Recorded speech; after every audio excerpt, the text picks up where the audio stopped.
A poco más de una semana para la segunda vuelta, recibimos hoy al diputado del MPP, Sebastián Savini, que el próximo 15 de febrero iniciará una nueva legislatura en la Cámara Baja. Sebastián, buenos días, bienvenido. No, gracias por la invitación, un gusto estar acá. Bueno, un placer tenerte con nosotros y te quiero preguntar cómo estás viviendo primero esta recta final de una campaña que para nosotros ya se aburrió, o sea, a ver, se aburrió, perdió la gracia si se quiere, ¿no? Y no hay clima, no hay ambiente, estamos a menos de 10 días de las elecciones y no se respira ambiente electoral. Sí, es cierto que bajó la intensidad, Sí. ¿no? Nosotros que teníamos, no sé, 6, 7 actividades por fin de semana antes de la campaña, incluso a veces eso en un día solo, evidentemente el ritmo es otro. De cualquier forma, estamos teniendo actividades, de repente no grandes actos o ajites como hicimos en su momento, pero sí, bueno, actividades de ir a la feria, hablar con la gente, tenemos algunas bicicleteadas, tenemos banderazos, y también algunas incorporaciones en estos días de sectores, básicamente desde el vallismo, que bueno, que nos están acompañando, incluso en el día de ayer en Canelones, estuvimos con un grupo de jóvenes que bueno, que han decidido empezar a militar en el Frente Amplio, y eso ha sido un poco la tónica de esta segunda vuelta. Supongo igual, Sebastián, que ustedes mismos, antes del 26 de octubre, imaginaban que en esta época iban a estar militando más y haciendo más fuerza, porque todos suponíamos que iba a ser más competitiva esta recta final. Sí, lo que pasa que a veces uno tiene el error de mirar las cosas desde su punto, ¿no? Y nosotros, bueno, que militamos en Canelones y bueno, y una buena parte también en Montevideo, veíamos lo que era la respuesta a la gente en los barrios, ¿no? Y decíamos, bueno, no puede ser que nos den tan malas encuestas. Y al final, bueno, lo que terminó pasando es que efectivamente el Frente arrasó, ¿no? En algunos lugares del departamento, 60 y pico por ciento, en la costa, ¿no? En 50 y pico por ciento, en Las Piedras 58%. Y bueno, eso hace que esta segunda ronda sea un poco más livianita para nosotros, pero no hay que descansarse porque la elección todavía hay que ganarla. Tenemos que hacer que las listas le lleguen a las personas, que todo el mundo quiere ir a votar. Y bueno, y todavía hay cosas que se están debatiendo y que no podemos ausentarnos de ese debate tampoco. Lo del 26 fue un gran triunfo del presidente, o sea, Mujica es el gran ganador de la primera vuelta. Yo creo que tanto Tabaré como Mujica son los grandes ganadores. El Pepe porque, bueno, la gente votó su lista, ¿no? Además del proyecto político, está respaldando la gestión. El mensaje de mucha gente fue: vamos a respaldar al presidente en su gestión. Y a su vez de Tabaré, porque Tabaré hizo una apuesta muy clara a jugar un partido importante en el interior. Y también, de alguna forma, el voto del interior es un voto que responde a una gestión frente amplista, a las dos gestiones del Frente. Y bueno, veíamos algunos informes que son cosas que a veces la gente te dice en la calle, pero a veces no las vemos en los medios, de cómo, bueno, efectivamente el Frente Amplio le cambió la vida a muchas personas, ¿no? Le cambió la vida cotidiana, le cambió no solo lo que pone en el plato de comida, sino también si tu hijo puede ir a estudiar o no, si tenés una beca, si tenés un boleto, si tenés la posibilidad de acceder a una vivienda, de acceder a la salud. Y yo creo que en el fondo la ciudadanía nos dio ese respaldo. Yo creo que igual cuando vemos a Mujica, parece que la gente ni siquiera mira tanto la gestión. No lo votaron tanto por lo que hizo, sino por lo que es Mujica y por lo que transmite. Por las dos cosas, porque en algún momento se decía que, escuchamos hablar a la oposición decir que simplemente era un lindo discurso. Pero cuando uno tiene un lindo discurso, y un gran discurso como el del presidente, y tiene una forma de vivir que está en coherencia con ese discurso, pero además tiene una gestión que llega a la vida cotidiana de las personas, bueno, creo que, digamos, ese conjunto de cosas son las que hicieron que el Frente Amplio terminara obteniendo las mayorías parlamentarias. ¿Y en qué cosas crees que esa gestión fue poco efectiva? Porque es lo que se le ha criticado a Mujica. ¿En qué cosas faltaron resultados? Bueno, lo que pasa es que tendemos a veces a mirar la gestión con un criterio muy economicista, ¿no? Es decir, invertimos tanto y a mí en particular me duele a veces que se diga que en algunas áreas no se han hecho cosas cuando venimos de situaciones calamitosas, ¿no? y se nos ha pegado mucho en educación, se nos ha pegado en seguridad. Y si a mí me preguntan cuál es la principal carencia, quizás en algunas cosas deberíamos haber ido un poco más rápido, pero no se nos puede decir que en prácticamente ninguna de estas áreas no tenemos un montón de mejoras para mostrar. ¿Pero te parece que hay mejoras en educación, por ejemplo, ahí enfocándonos en eso? Absolutamente. ¿Sí? ¿Cuáles? El que diga que no... A ver, cuando discutimos de educación, pararnos desde el está todo mal o del está todo bien no ayuda, ¿no? Pero hay muchas mejoras. Por ejemplo, el aumento de la cobertura en todos los tramos de edades, ¿sí? El aumento de la culminación de los ciclos educativos, la reducción de las brechas entre los más pobres y los más ricos. Por ejemplo, en el tramo de edad de 3, 4 y 5 años tenemos un aumento de la cobertura muy importante y fue por el aumento de la oferta a nivel de los CAIF. Igual en cuanto a resultados hay problemas, ¿no? O sea, bueno, todos han reconocido que hay problemas, desde Fernando Filgueira ayer hasta referentes del gobierno. Pero es que no sería natural no tener problemas, pero son problemas que derivan del crecimiento de la matrícula. Porque a nosotros, a Uruguay, le podría ir fantástico en las pruebas PISA si tenemos una educación como la de los años 50, en donde era una educación elitista y donde solo accedía a la clase media. Pero si nosotros queremos tener una educación inclusiva, y el desafío es ir mejorando paulatinamente la calidad de esa educación, ¿sí? Entonces, no se puede decir que no tenemos mejoras cuando hay muchos más jóvenes estudiando que antes, cuando hoy tenemos dispositivos, por ejemplo, como las tutorías, o como las becas, que permiten que muchos chiquilines que antes dejaban de estudiar porque de repente una familia tenía que optar si mandaba a sus hijos a estudiar porque había que pagar los boletos y de repente no se los podían solventar, y hoy eso está resuelto. Pero no alcanza solo con que vayan. Y yo estoy de acuerdo que nuestra sociedad, la sociedad uruguaya, tiene que encarar una discusión profunda sobre el sistema educativo, ¿sí? Pero no podemos encararla negando todas las cosas lindas y buenas que se han hecho. Tenemos que reconocer que tenemos... ¿Pero por qué se reflejan pocos avances? Bueno, porque la gente o muchos operadores no leen los anuarios estadísticos. Porque tenemos, por ejemplo, un aumento enorme en la oferta educativa en el interior. ¿Cuánto aumentó la matrícula universitaria en el interior? 65%. ¿Eso es una crisis educativa? Tenemos la posibilidad de nuevos centros regionales en el interior de la República. Tenemos más posibilidades de hacer maestrías, más posibilidades de hacer carreras. Todos esos son avances. ¿Y los altos índices de repetición no son una luz roja para el gobierno? Bueno, yo hoy leía a Filgueira, planteaba que hay que revisar la repetición. Por supuesto, porque cuando uno incluye chiquilines, ¿sí? Y esos gurises no tienen, digamos, la institución no les da lo que los chiquilines necesitan. Si yo trabajo con un estudiante que es extra, ¿sí? Yo soy docente, vengo de allí, de la enseñanza, y tengo 300 estudiantes o 180 estudiantes, ¿cómo voy a hacer un seguimiento? Es imposible. Entonces, lógicamente, el sistema educativo estas cosas las tiene que plantear, pero no es que no tengamos hoy en Uruguay experiencias que muestran cuáles son los caminos. Por ejemplo, el programa Tránsito, en donde se empieza a trabajar con los chiquilines en sexto de escuela, que son los gurises que van a ser extra, que el mal llamado pase social, y de esos gurises, ¿sí? Que luego ingresan en primer año de liceo, sabemos que si no hacemos ningún trabajo con ellos, el 80% en marzo no vino más, en julio no está en el liceo, ¿sí? Ahora, con ese programa, que es un programa de acompañamiento educativo, tenemos que el 95% de esos chiquilines terminaron primer año.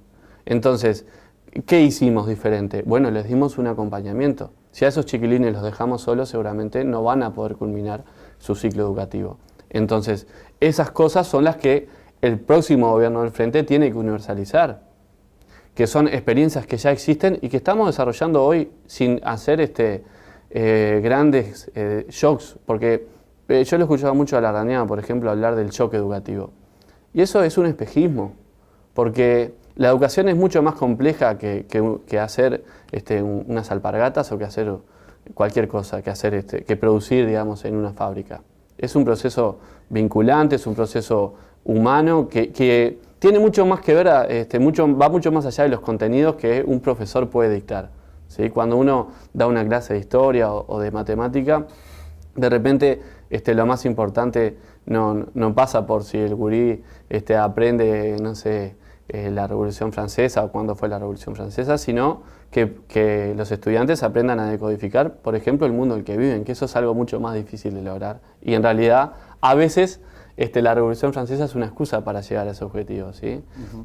Y eso pasa con todas las asignaturas. Entonces, pensar que porque vamos a cambiar, qué sé yo, la currícula, vamos a tener un gran impacto, que probablemente tengamos que discutir la currícula, ¿no?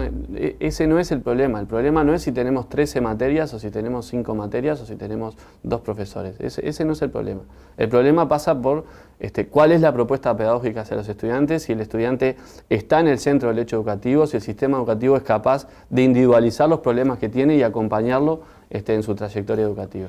¿Y estás de acuerdo con lo que plantea Filgueira de limitar la repetición en el ciclo básico de secundaria para incluir, por ejemplo, más asistencia contra horario?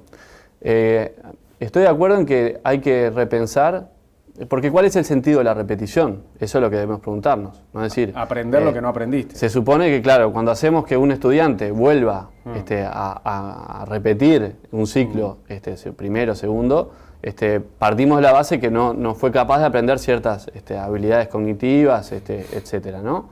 Entonces, lo hacemos repetir, pero si hacemos exactamente lo mismo que hicimos cuando repitió, probablemente lo vamos a enviar al fracaso. Pero se supone que él va a tener que prestar más atención cuando repita. Bueno, pero si nosotros nos generamos un cambio en la práctica educativa, lo podemos hacer 10 veces el mismo año y no, probablemente esas dificultades las va a seguir teniendo. Primero lo que tenemos que entender es que la educación no es un hecho aislado de la sociedad, ¿sí?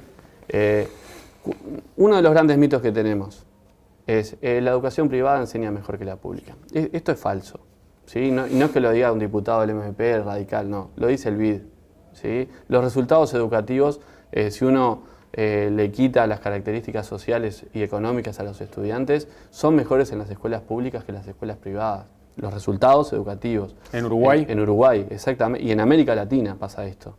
Entonces, ¿pero en Uruguay está demostrado eso? Sí, es una investigación que hizo el BID. Y en estos días también tenemos algunos docentes de la facultad que tomaron los datos de las pruebas PISA e hicieron el mismo ejercicio.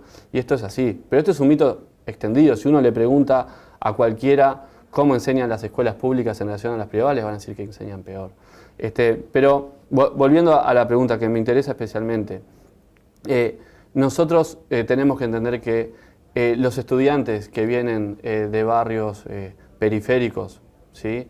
Necesitan un respaldo superior del Estado, necesitan acompañamiento y los proyectos educativos no pueden ser hechos en una burbuja.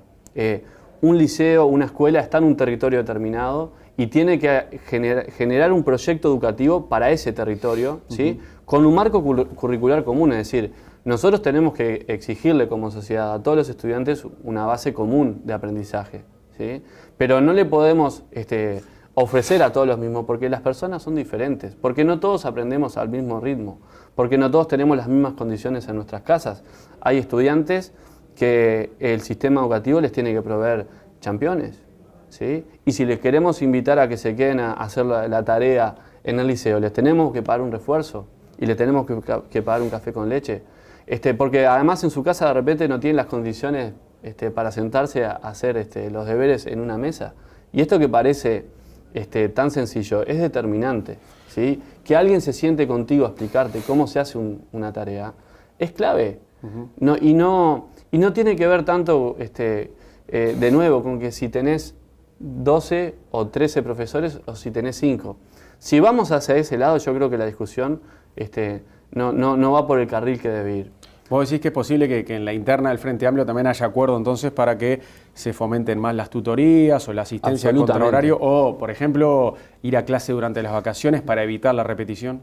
Totalmente, pero voy más allá. En una época en el liceo existía la recuperación. Sí, yo no llegué a tenerla, pero se hacía. Creo que eso era, de una materia sola, ¿no? Sí.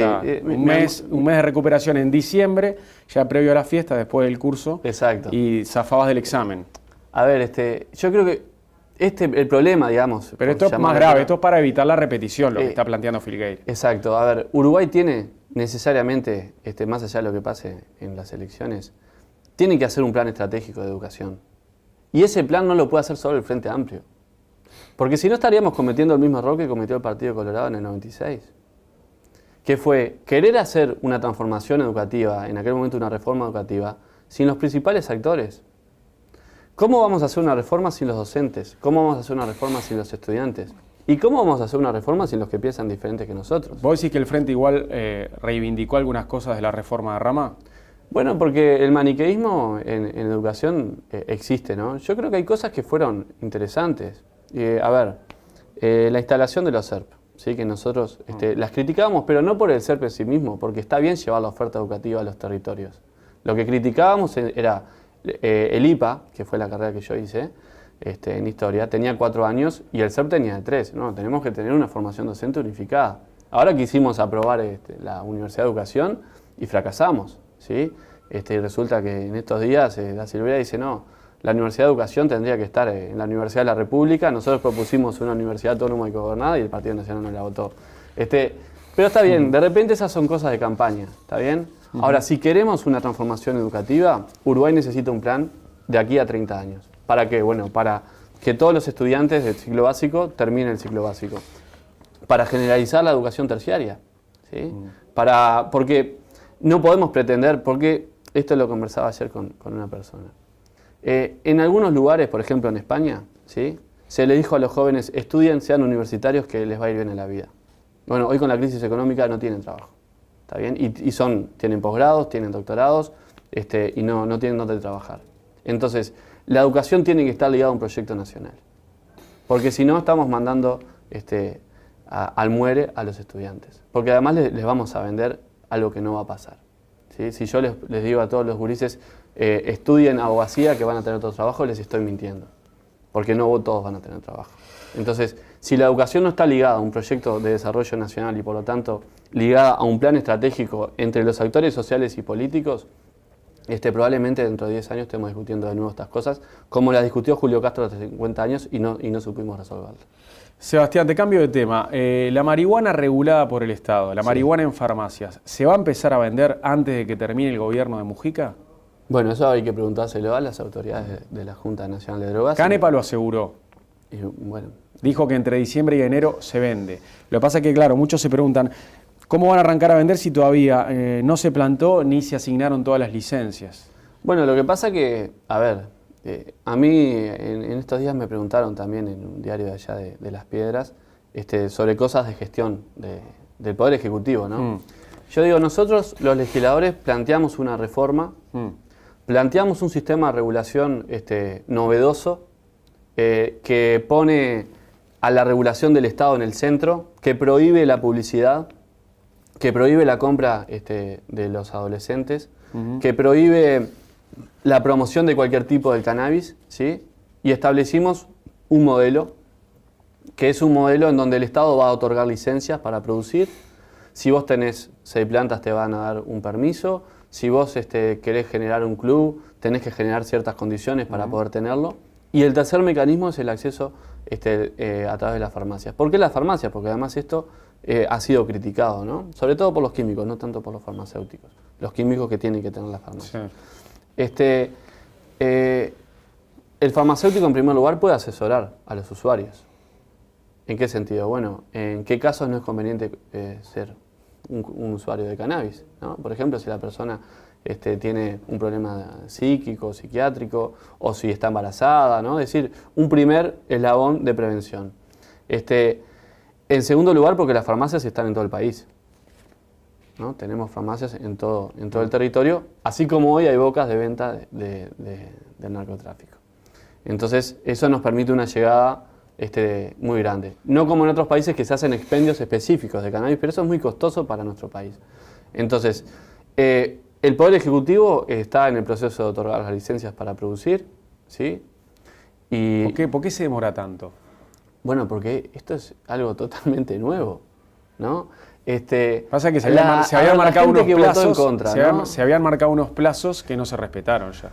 Bueno, a ver, en lo personal nunca fui de dar fechas porque estas cosas son difíciles. Estamos hablando de generar un sistema de control y regulación en algo donde no había nada, ¿no? Tenemos que generar toda la institucionalidad, tenemos que establecer toda la normativa, que no es una cosa sencilla. Salió el primer decreto reglamentario en torno al uso recreativo, ¿está bien? Pero va a salir un decreto reglamentario en torno al uso medicinal y va a salir un decreto reglamentario en torno al uso industrial. Y son solo 3 aspectos, porque podemos seguir con el uso científico y a ver, esto va a tener un campo de desarrollo que va a ser en muchos aspectos muy transformador, ¿sí? Porque vamos a cambiar no solo la forma de relacionarnos con el cannabis, que es una droga en donde han florecido los mitos a favor y en contra, ¿no? Sino en torno a la política de drogas, en donde la venta de drogas no puede estar asociado al lucro, que es como ha estado asociado, por ejemplo, el alcohol, que es como ha estado asociado el tabaco, en donde las empresas son las que marcan las reglas de juego. Y acá el Estado está diciendo no, ni el narcotráfico ni las empresas van a marcar las reglas de juego. El que marca las reglas de juego es el Estado. Y por eso es una construcción que es difícil y que no se hace de un día para el otro. Hasta para Mujica sería bueno que se empiece a vender antes de que él se vaya del gobierno, ¿no? Sería como un tic más. Bueno, esto ya está en marcha. Bueno, yo creo que Tabaré ha sido bastante claro en torno a que él acuerda con la necesidad de la regulación. Y sí sería positivo que comience a funcionar para que todos empecemos a ver, incluso los que están en contra de este proyecto y de esta iniciativa y de esta visión que nosotros tenemos, las bondades que tiene. Porque siempre es mejor que una persona consuma drogas, lo haga de una forma regulada, en donde sabe lo que está consumiendo, aquel que no sabe lo que está consumiendo, que es lo que ocurre hoy. ¿Cómo imaginás el rol de tu líder, José Mujica, en el Senado en los próximos 5 años? Y bueno, Pepe es una máquina, ¿no? Es una máquina de tirar ideas, de generar debate, de generar propuestas. Creo que va a trabajar mucho en el Parlamento, sobre todo en los temas más importantes. Él ha dicho que quiere, entre otras cosas, promover el presupuesto para la UTU, que hoy me preguntabas los logros. La UTU creció más que nadie en matrícula. Igual él reconoce, el propio Mujica reconoce que eso es un talón de Aquiles en su gobierno, lo de la UTU. Él hace referencia a lo siguiente, yo lo he escuchado muchas veces. Se quedó caliente con ese tema. Sí, porque él presentó un proyecto de generar una universidad tecnológica, nosotros votamos una universidad tecnológica, pero no la que el presidente quería. Y eso, cuando él dice, no me la llevaron, está haciendo referencia a eso, está haciendo referencia a que el proyecto que presentó el presidente a los partidos políticos, a todos los partidos, tenía que ver con que un estudiante de UTU ingresara, por ejemplo, en primer año, ¿sí? Y pudiera continuar su trayectoria educativa a través de una universidad tecnológica, digamos, en una misma institución. Nosotros votamos una universidad tecnológica, que es una cosa muy importante y también revolucionaria, pero es una institución absolutamente nueva, en donde sí los tecnólogos que hoy se hacen entre la UTU y la universidad van a poder continuar, ¿no? En lechería, en logística, etcétera, pero no es la idea original, digamos, de Pepe, y bueno, creo que tiene razón en cuanto a que ni el Frente Amplio ni los partidos acompañaron esa propuesta del presidente. A ver, viste que, hablando, ¿no?, de Mujica en el Senado y de la gran bancada que tiene el MPP, ¿no?, y la gran representación, por ejemplo, para recordarle a la gente, ¿no?, la mitad de los diputados va a ser del MPP, ya sea o solo de la 609 o de acuerdos que hubo en el interior entre la 609 y otros sectores. O sea, tiene una gran representación. ¿Qué opinás de lo que se dice desde la oposición, de lo que ha dicho Larrañaga, del giro a la izquierda que no va a permitir gobernar a Vázquez? Bueno, en lo personal me causa casi que gracia, ¿no? Porque agitarle los cucos del radicalismo después de 10 años de gobierno a la izquierda me parece contraproducente para el Partido Nacional. Pero bueno, allá ellos con su estrategia. Nosotros hemos sido... Igual un giro a la izquierda hay, más allá de que después pueda gobernar o no Vázquez, hay un giro, eso claro, se nota. A ver, en todo caso, el giro no lo hizo el MPP, lo hace la ciudadanía votando. Y no solo al MPP. Por ejemplo, sí. Constanza Moreira se fue del MPP, se supone que creó un sector que está más a la izquierda y llegó al Senado. Exacto. La 1001 tiene un senador, bueno, la 711, Raúl Sendic, que es un sector que está ubicado a la izquierda, 2 senadores. Pero acá la idea que se quiere un poco soslayar es que nosotros vamos a trancar el gobierno de Tabaré, y eso es un disparate. Nosotros tenemos un programa que está consensuado con los compañeros del Frente y es digamos, la guía que tenemos para trabajar en el Parlamento. Y se dice que van a tratar de hacerlo menos moderado al gobierno de Vázquez, porque están más corridos hacia la izquierda, la mayoría de los senadores y de los diputados, obvio. Bueno, yo creo que hemos sido siempre muy responsables en todo lo que hemos hecho y en el marco de la representación que tenemos podemos discutir ciertas cosas, ¿sí? Pero no más que otros compañeros que tienen menor representación. Y la otra que es un clásico es trancarle algunas ideas económicas a Astori. Bueno, no lo sé, hay que ver qué cosas, a ver, por ejemplo, el TLC en su momento no estaba dentro del programa y nosotros lo discutimos porque, bueno, no estaba dentro del programa. Y esa es la base de acuerdo que tenemos los frentamplistas en nuestro programa. Y a partir de allí, por supuesto, por suerte, tenemos visiones diferentes y podemos conversar en torno a algunas cosas. Pero está claro que la base es el programa y de allí los diputados del MMP y de todo el Frente Amplio, no tengo duda que es donde vamos a trabajar. Sebastián, ¿seguís dando clase? No, hace 4 años que no doy clase, pero tengo unas ganas bárbaras de volver y creo que el año que viene voy a tomar. ¿Creés que volvés a dar clase de qué? De historia. ¿Solo de historia? ¿No tenés otra materia? Bueno, podría dar historia económica también, yo tengo allí una especialización, pero dar clase, no sé, a los que nos gusta se extraña, sinceramente, pero bueno, este primer periodo yo sabía que iba a ser muy intenso. Te tuviste que dedicar al Parlamento. Y no es cualquier cosa, ¿no? Ser representante, y tuvimos muchas horas de trabajo, pero bueno, ahora con un poco más de pista, digamos, y de haber aprendido ciertas cosas, siento que puedo de repente tener un grupito para por lo menos no perder contacto, porque además el ambiente político a veces te separa un poco. Te aleja, ¿no? sí. ¿En qué liceo diste por última vez? En el Manuel Rosé, de Las Piedras. Que fui estudiante allí. Que sos de allá. Sí. ¿Y te gustaría volver a dar clases en Las Piedras o donde te toque? Bueno, ¿Cómo es eso? yo tengo debilidad por el Manuel Rosé, porque bueno, es un liceo hermoso, tiene mucha historia, además tiene un grupo de profesores muy lindo y por supuesto que bueno, uno tiene su corazoncito ahí, pero sí, podría ser también en otro liceo.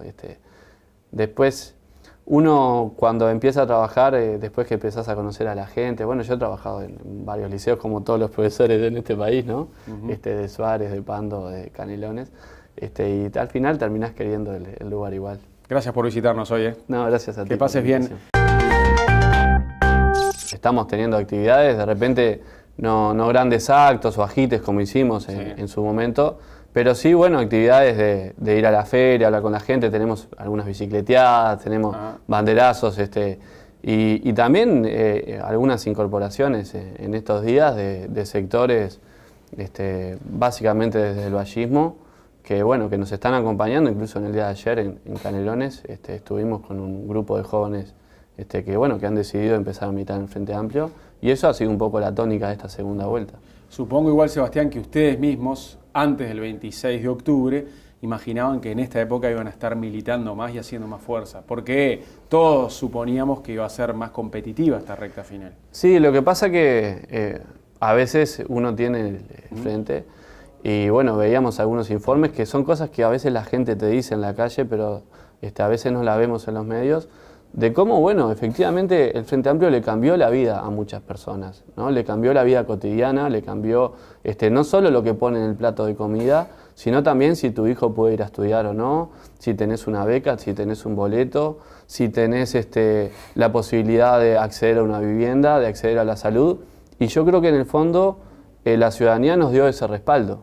Yo creo que igual cuando vemos a Mujica, parece que la gente ni siquiera mira tanto la gestión. No lo votaron tanto por lo que hizo, sino por lo que es Mujica y por lo que transmite. Por las dos cosas, porque en algún momento se decía que, escuchamos hablar a la oposición, decir que simplemente esto quiere ir a votar, y bueno, y todavía hay cosas que se están debatiendo y que no podemos ausentarnos de ese debate tampoco. Lo del 26 fue un gran triunfo del presidente, o sea, Mujica es el gran ganador de la primera vuelta. Yo creo que tanto Tabaré como Mujica son los grandes ganadores. El Pepe porque, bueno, la gente votó su lista, ¿no? Además del proyecto político, está respaldando la gestión. El mensaje de mucha gente fue, vamos a respaldar al presidente en su gestión. Y a su vez de Tabaré, porque Tabaré hizo una apuesta muy clara a jugar un partido importante en el interior. Y también, de alguna forma, el voto del interior es un voto que responde a una gestión frente amplista y a las dos gestiones. El error de mirar las cosas desde su punto, ¿no? Y nosotros, bueno, que militamos en Canelones y bueno, y una buena parte también en Montevideo, veíamos lo que era la respuesta de la gente en los barrios, ¿no? Y decíamos, bueno, no puede ser que nos den tan malas encuestas. Y al final, bueno, lo que terminó pasando es que efectivamente el Frente arrasó, ¿no? En algunos lugares del departamento, 60 y pico por ciento, en la costa, ¿no? En 50 y pico por ciento, en Las Piedras 58%.